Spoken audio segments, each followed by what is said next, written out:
সেই সময় অসমীয়া গানৰ ভাগৰৰ সময়, সৃষ্টিৰ সামগ্ৰিক খৰাঙৰ সময়। জ্যোতিপ্ৰসাদৰ হাত ধৰি অসমীয়া সংস্কৃতিয়ে একলা দুকলাকৈ বাঢ়ি আহি হঠাতে যেন ৮০ৰ দশকৰ শেষৰ ফালে সমসাময়িক অস্থিৰ পৰিৱেশৰ মাজত আঁত হেৰুৱাই পেলাইছিল নিজৰ আপোন বাটৰ। সেই সময় কিছু হৃদয়হীন সংগীতৰ অবিৰাম কোৰহালত গানবোৰ মৰি যোৱাৰ সময়।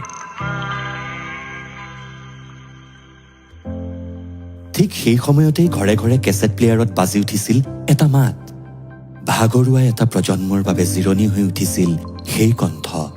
মৰিশালীৰ নিতাল নিস্তব্ধতাৰ মাজত সেই মাতটোৱে আকৌ বিশ্বাস জগাই তুলিছিল জীৱনৰ ওপৰত, জীয়াই থকাৰ ওপৰত, ভাল পোৱাৰ ওপৰত।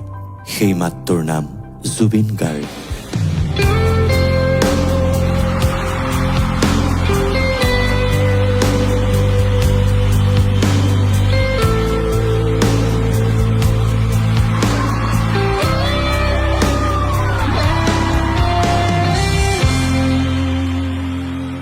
জুবিন প্ৰথম মোৰ ষ্টুডিঅ'লৈ আহিছিলে উৎপল শৰ্মাৰ লগত। জুবিনে এটা যোৰহাটৰ পৰা এলবাম লৈ আহিছিলে, যিটো এলবামত সি কেইটামান সুৰ কৰিছিলে। সেইকেইটা সুৰ শুনি আৰু সি যেতিয়া গাইড ভইচটো গাইছিলে, তেতিয়া মই উৎপলক কৈছিলোঁ যে উৎপল, তুমি জুবিনকে গাবলৈ দিয়া গানকেইটা, ইমান ভাল গাইছে ই। মই ভাবোঁ সেইটোৱে আছিলে জুবিনৰ আৰম্ভণি। ব্লুজ সংগীতৰ মেলানকলিক মূৰ্ছনা আৰু ৰক এণ্ড ৰোল ধাৰাৰ সংগীত সজ্জাৰে জুবিন গাৰ্গে যোৱাটো শতিকাৰ শেষৰটো দশকত সৃষ্টি কৰিছিল এক মায়াময় যাদুকৰী উন্মাদনাৰ পৰিৱেশ।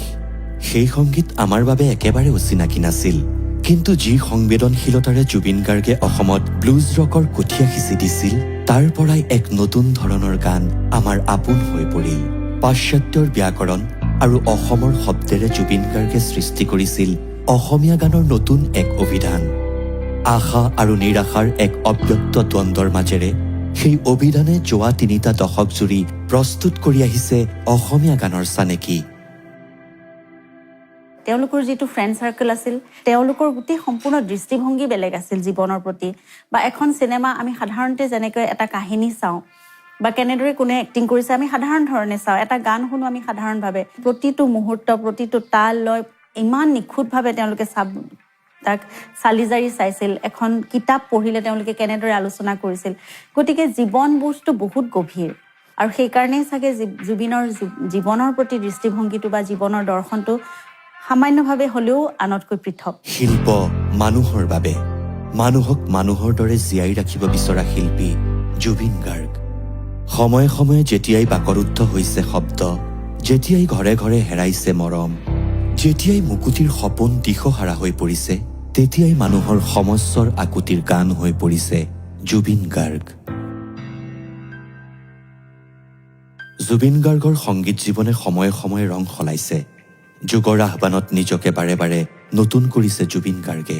অনামিকা, মায়া, আশাৰ ৰমন্যাসিক কাতৰতা, শব্দ, মুক্তিৰ মাজেৰে পৰিপাৰ্শ্বৰ প্ৰগলভ ধাৰাৰে একাকাৰ হৈ গৈছে। বিংশ শতিকাৰ পৰা একবিংশ শতিকালৈ পৃথিৱীয়ে বাগৰ সলাওঁতে সেই সন্ধিক্ষণৰ বাৰ্তাও জুবিন গাৰ্গে বিলাই দিছে গানৰ মাজেৰে।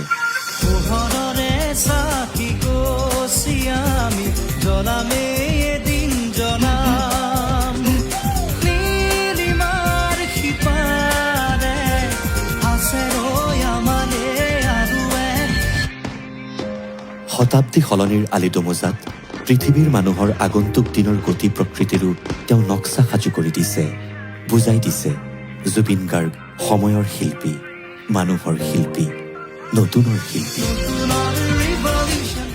সেই সময়ছোৱাতেই জুবিন গাৰ্গে ছবি নিৰ্মাতা আৰু সংগীত পৰিচালক হিচাপেও আত্মপ্ৰকাশ কৰিছিল।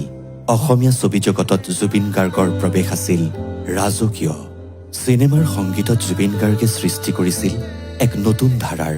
চিনেমাৰ গান কেনে হোৱা উচিত, চিনেমা এখনৰ সামগ্ৰিক আৱহ সংগীতৰ প্ৰকৃতি কেনে হোৱা উচিত, আৰু চৰিত্ৰ একোটাৰ নিজস্ব স্বাক্ষৰ বহনকাৰী কেৰেক্টাৰ মিউজিক কেনে হোৱা উচিত, আগন্তুক প্ৰজন্মৰ বাবে জুবিন গাৰ্গে প্ৰস্তুত কৰি দিছিল এই প্ৰশ্নসমূহৰ পাঠ্যক্ৰম। মোৰ মতে জুবিন গাৰ্গ অসমীয়া চিনেমাৰ কাৰণে আশীৰ্বাদ। এইটো কাৰণে মই কৈছোঁ যে জুবিন গাৰ্গে কমাৰ্চিয়েল চিনেমা কি সেইটো বস্তু খুব ভালদৰে জানিছিল। আৰু এটা চিনেমা ইণ্ডাষ্ট্ৰি যদি হ'ব লাগে তাত মানে কিন্তু পপুলাৰ ছবি লাগিবই। মাছ পিপুলৰ কাৰণে যিবিলাক ছবি বনোৱা হয় তেনেকুৱা ছবি তৈয়াৰ কৰিব লাগিব। গতিকে জুবিনে খুব ভালদৰে জানে আৰু জুবিন সঁচা অৰ্থত এজন কমপ্লিট শিল্পী হয়। মইতো ভাবোঁ বিশেষকৈ সংগীতৰ পৰা অহা জ্যোতিপ্ৰসাদ আগৰৱালা আছিলে, যি অসমীয়া চিনেমাত জন্ম দি গ'ল। তাৰপিছত বিষ্ণু ৰাভা সংগীতৰ মানুহ, কিন্তু চিনেমাৰ লগত ওতঃপ্ৰোতভাৱে জড়িত। তাৰপিছত ভূপেন হাজৰিকা আৰু তাৰপিছত জুবিন গাৰ্গ। সততে কণ্ঠশিল্পী অথবা সংগীত পৰিচালক জুবিন গাৰ্গৰ আঁৰত গীতিকাৰ জুবিন গাৰ্গজন লুকাই পৰে। অথচ যোৱা ৩টা দশকে জুবিন গাৰ্গে গীতিকাৰ হিচাপেও নিৰলস সৃষ্টি কৰি আহিছে সংগীতৰ অদ্ভুত আশ্চৰ্য। জীৱনক কেতিয়াবা ৰ'দ, কেতিয়াবা বৰষুণ আৰু কেতিয়াবা ধুমুহাৰ মাজৰ এক চিৰপ্ৰবাহমান যাত্ৰা হিচাপে ইমান সহজ সৰলকৈ অথচ গধুৰ গহীন ভাৱেৰে প্ৰকাশ কৰাটো তেখেতৰ গীতি সাহিত্যৰ বিশেষ নিদৰ্শন। প্ৰেম কি তাৰো উত্তৰ দিছে একেই সহজতাৰে। মোৰ পৃথিৱী যেন চিৰ নতুন, তুমি এষাৰ মাত দিলে। ব্যক্তিগত অনুভূতিৰ গাঢ় প্ৰকাশৰ পৰা বিপৰীতমুখী চিত্ৰকল্পৰ অভূতপূৰ্ব উপস্থাপনেৰে জুবিন গাৰ্গে যোৱা ৩টা দশকত গঢ়ি তুলিছে গীতৰ ভাষাৰ এক নতুন চৰিত্ৰ। ৰৈ ৰৈ বিনালে, নিশায়ে বিনালে, ৰাতিপুৱা বোলে কিমান পৰ। গীত লিখা ক্ষেত্ৰটোত সেই গীতিকাৰৰ যিটো বিশেষণ, সেই বিশেষণটোত জুবিনৰ সেই এলবাম কৰা দিনৰ পৰা, অনামিকা মায়াৰ সময়ৰ পৰা বাৰু তাৰো কিছু আগৰ পৰাও এই গীত লিখা যিটো চৰিত্ৰ, এই যিটো বিশেষণ গীতিকাৰৰ, সেইটো ক'ৰবাত বাকীকেইটাৰ প্ৰভাৱত এই গীতিকাৰৰ যিটো চৰিত্ৰ সেইটো অকণমান আণ্ডাৰৰেটেড তেওঁ নিজৰ ফালৰ পৰাই। যদিও সেই এলবামৰ গীতবিলাকত কিছুমান তাৰ বৈশিষ্ট্য, কিমান সুন্দৰ সুন্দৰ আলংকাৰিক কিছুমান কথা আছিলে যিবিলাক মন কৰিব লগা কথা। যেনেকৈ মুক্তি এলবামটোত তেওঁ গীত লিখিছিলে, তাত এই অভিধাৰ সন্ধিবাদটো ওলাই পৰিছে, যুক্তাক্ষৰ আছে তাত। গতিকে এনেকৈ তথাপিও আমি সেই যিখিনি গীতৰ মাজেৰে জুবিন গাৰ্গক আমি বাকী কথাবিলাকত যেনেকৈ আমি বিয়াগুম যেন দেখা পাওঁ, গীতিকাৰৰ কিন্তু অলপ মন কৰিলে গম পোৱা যায় সেইটো এটা বিয়াগুম তেওঁৰ প্ৰতিভা, এটা খুব তীক্ষ্ণ আৰু তীব্ৰ প্ৰভাৱশালী তেওঁৰ কলম। যোৱা ৩টা দশকে অসমীয়া গানৰ মাত জুবিন গাৰ্গ। বৰগীতৰ পৰা বিহুলৈ, টোকাৰীৰ পৰা ঝুমুৰলৈ, প্ৰতিটো জাতি জনজাতি জনগোষ্ঠীৰ লোকসংগীতৰ পৰা বেছিভাগ খিলঞ্জীয়া জনজাতিৰ প্ৰথম আধুনিক গীতৰ এলবামলৈ অসমৰ মানুহে যি বিচাৰিছে সেয়াই গাই গৈছে জুবিন গাৰ্গে। তধিচিৰ হাৰৰ পৰা যিদৰে সাজু হৈছিল ইন্দ্ৰৰ বজ্ৰ, তেনেদৰে লেটিন আমেৰিকান আৰু পাশ্চাত্য সংগীতৰ পৰা সাৰ সুহি আনি জুবিন গাৰ্গে সাজু কৰিছিল আমাৰ যুগৰ অসমীয়া গানৰ জকা। তাতে প্ৰাণ দিছিল অসমীয়া থলুৱা সংগীতৰ তেজ, ঘাম আৰু উশাহেৰে। আকৌ হিন্দী চিনেমাত গীত গাই বঁটা ল'বলৈ যাওঁতে মূৰত মেৰিয়াই লৈ গৈছে অসমৰ আপোন গামোচাখন। ৯০ৰ দশকত পৃথিৱীৰ নতুন সংগীতক অসমলৈ লৈ অনা উন্নসিক এইগৰাকী শিল্পীয়ে নতুন পৃথিৱীলৈ বৈ নিছে অসমক। জুবিন গাৰ্গ আমাৰ আৰু পৃথিৱীৰ মাজৰ সাঁকো। পৃথিৱীৰ বাবে অসমৰ পিনক'ড জুবিন গাৰ্গ। অসমৰ চিঠিৰ বিশ্বজনীন ডাকোৱাল জুবিন গাৰ্গ। তেওঁ খুব এজন পজিটিভ ব্যক্তি। গতিকে তেওঁৰ জীৱনত যিমানেই ধুমুহা আহিছে বা যিমানেই ভাল সময় আহিছে, তেওঁ সদায় এটা বেলেঞ্চ ৱে তেওঁ আগবাঢ়ি যাবলৈ চেষ্টা কৰিছে। আৰু মই তেওঁৰ পৰাই শিকিছোঁ যে প্ৰতিটো বস্তু সাধাৰণভাৱে ল'লে সাধাৰণ হৈ থাকে। জীৱনৰ যতখিনি আছে জুবিনে সকলো উজাৰি দিছে অসমক। অথচ জীৱনে বাৰে বাৰে জোকাই গৈছে জুবিনক। একে সময়তে জীৱনে কাঢ়ি নিছে মাতৃৰ মৰম, বন্ধুৰ সাহচৰ্য, ভগ্নীৰ আকুল আবদাৰ।